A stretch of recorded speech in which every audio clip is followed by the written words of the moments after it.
The horrifying truth of an abandoned military base.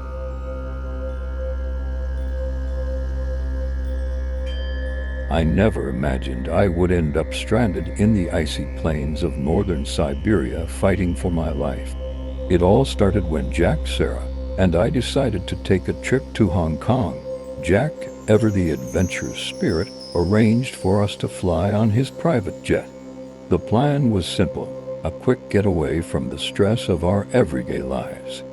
Little did we know fate had something entirely different in store for us. The flight began smoothly, with the luxurious cabin providing every comfort we could have wished for. We were chatting and laughing, enjoying the breathtaking view from above the clouds. But then, without warning, everything changed. The plane shuddered violently as it collided with something unseen, a mountain peak shrouded in thick clouds. The impact was catastrophic. The pilot was killed instantly, and the plane's right wing was sheared off, sending us spiraling toward the snow-covered ground below. When I regained consciousness, I found myself half buried in snow, the wreckage of the plane scattered around me. My head throbbed, and my limbs felt numb from the cold. I saw Sarah struggling to free herself from the twisted metal of her seatbelt, and Jack was already on his feet, surveying the damage. We were alive, but barely. The realization of our dire situation hit us like a punch to the gut. We were stranded in the middle of nowhere, in a frozen wilderness with no food, no communication, and no idea where we were. As we gathered our wits, the full scope of our predicament became clear. The snowy expanse stretched out endlessly in every direction, with no signs of civilization or shelter. The cold was bone-chilling, and the sky was a dull, oppressive gray. We had no choice but to rely on our instincts if we wanted to survive. Jack, ever the practical one, suggested we start by searching the wreckage for anything that might help us. We managed to salvage a few supplies, a first aid kit, some blankets, and a small knife. But there was no food, no working radio, and no way to call for help. Our chances of survival seemed slim. As the hours passed, hunger gnawed at our stomachs. We knew we had to find food and shelter before nightfall. With no other options, we decided to venture out into the wilderness, hoping to stumble upon anything that could improve our situation. The landscape was unforgiving, a vast white desert with no landmarks to guide us. We trudged through the deep snow, our breath coming in ragged gasps as the cold seeped into our bones. Just when despair began to take hold, Sarah, who was leading the way, suddenly froze in place. "Look," she shouted, pointing ahead. We followed her gaze and saw a dark shape looming in the distance. It was an old, weathered building, half buried in snow. It looked like it hadn't been touched in decades, yet it was a glimmer of hope in an otherwise hopeless situation. With renewed energy, we made our way toward it. As we approached the building, a sense of unease settled over us. The structure was massive, a relic from a bygone era, with faded Soviet symbols still visible on the walls. It was a military facility, that much was clear, but what was it doing out here in the middle of nowhere? The door creaked ominously as Jack pushed it open, revealing a dark and musty interior. The air was thick with the smell of decay, and our footsteps echoed eerily in the silence. The place had clearly been abandoned for years, yet it was remarkably well preserved. Furniture was still in place, and a thin layer of dust covered everything. On one table, we found a cup of coffee, frozen solid but otherwise untouched. It was as if the people who had been here had simply vanished, leaving everything behind. "This is weird," Sarah muttered, her voice trembling slightly. "It's like they just walked out and never came back." I couldn't shake the feeling that we were being watched. The silence was oppressive, and every shadow seemed to hide something sinister, but we had no other choice. We needed shelter, and this place, creepy as it was, offered the best chance we had. We began to explore the building, hoping to find something useful: food, a radio, anything. As we moved through the corridors, we passed rooms filled with old Soviet memorabilia, maps, and documents written in Russian. None of us could read Russian, so the papers were useless to us, but they hinted at the building's past as a military outpost. It was Sarah who first noticed something strange. She was staring at one of the windows, her face pale. "What's wrong?" I asked. "There was someone there," she whispered, her voice barely audible. "I saw someone in a military uniform. They were looking at us." Double quotes. Jack and I exchanged uneasy glances. The building was supposed to be abandoned, so who or what had Sarah seen? Despite our growing unease, we pressed on, determined to find something that could help us. We split up, each of us taking a different corridor. The deeper we went into the building, the more unsettling it became. There were rooms filled with iron cages, some of which still contained the skeletal remains of animals. The sight was disturbing, and it fueled our suspicions that this place had been used for something sinister. As I ventured down one particularly dark corridor, I suddenly heard a noise behind me. It was a soft, muffled sound, like something moving inside my backpack.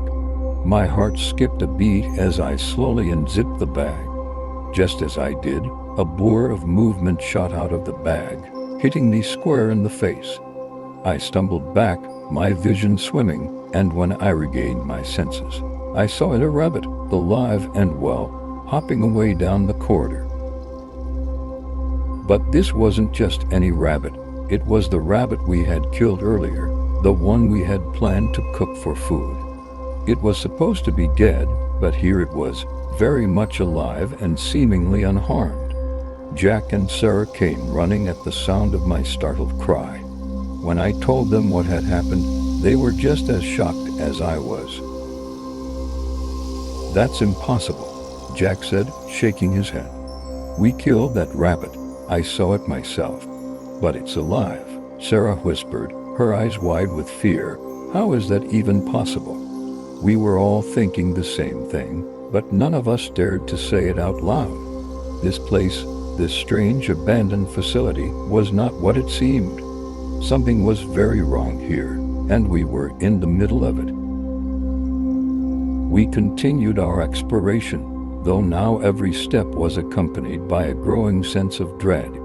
We reached a large room that appeared to be a supply depot. The shelves were lined with old Soviet equipment, diesel generators, hand-cranked radios, and spools of heavy-duty cable. But everything was outdated and in disrepair, unusable. In one corner, Sarah found a metal box sealed tight.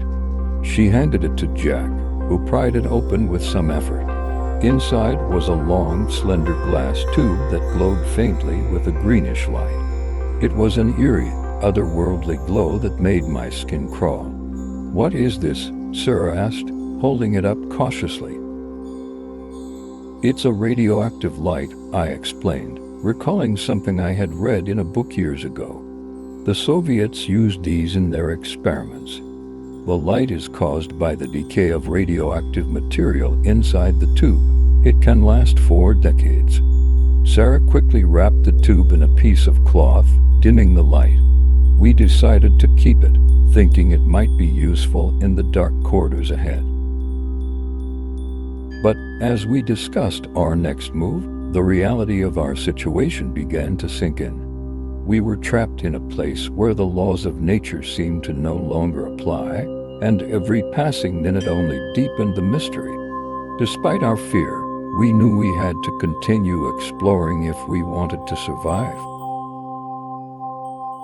It wasn't long before we stumbled upon the heart of the facility, a hidden laboratory buried deep within the building.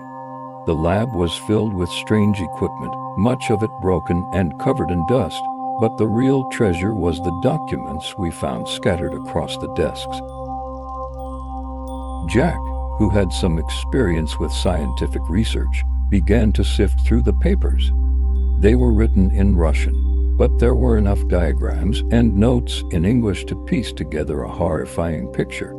This facility had been a top-secret Soviet research lab dedicated to experiments involving radiation and biological reanimation.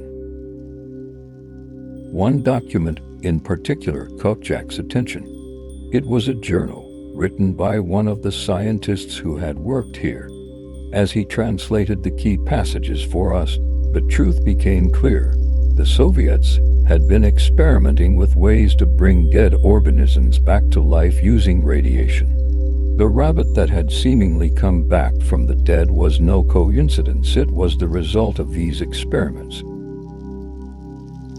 The journal detailed the scientists' growing fear and guilt as the experiments spiraled out of control. He wrote about strange occurrences, animals that wouldn't stay dead, and colleagues who began to behave erratically. The last entry was a frantic plea for help, but it was clear that help never came. We were silent as the implications of what we had uncovered sank in. This place was a tomb, a monument to a nightmare that had been buried for decades, and now we were trapped inside it. Our discovery filled us with a sense of urgency. We needed to leave, and fast. But as we retraced our steps, we realized that the building was not going to let us go so easily. The corridors seemed to twist and shift, leading us in circles.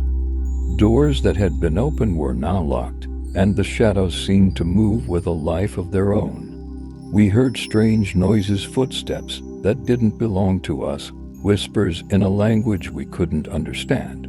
The building was alive in a way, and it didn't want us to leave. Panic setting as we tried to find our way out. Sarah was the first to crack, her fear turning to hysteria. She accused Jack of leading us into a trap, of knowing more about this place than he let on. Jack, in turn, grew defensive, insisting that he was just as much a victim as the rest of us. As their argument escalated, I tried to keep my own fear in check. We had to stay together if we wanted to survive, but it was becoming harder and harder to maintain our sanity. The building was playing tricks on our minds, and the more we struggled, the more hopeless our situation seemed. Finally, after what felt like hours of wandering, we found a door that led to the outside.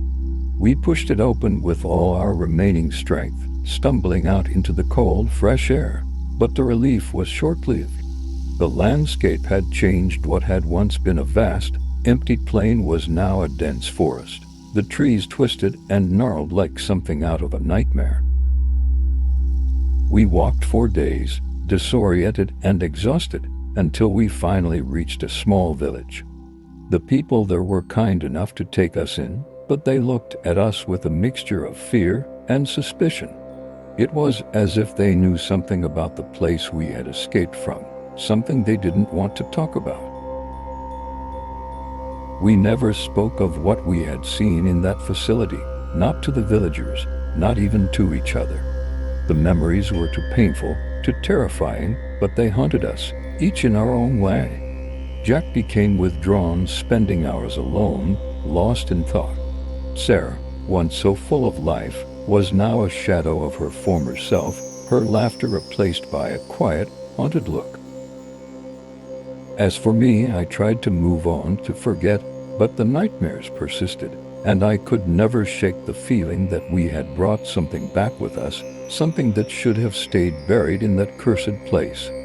Even now, as I write this, I feel its presence, lurking just beyond the edge of my consciousness. The unknown is a terrifying thing, And what we encountered in that Siberian wasteland was beyond anything we could have imagined. We had faced the darkness, and though we survived, we were forever changed. The facility was a place where the dead didn't stay dead, where the past refused to remain in the past. And now, it's a part of us, a shadow that will follow us for the rest of our lives.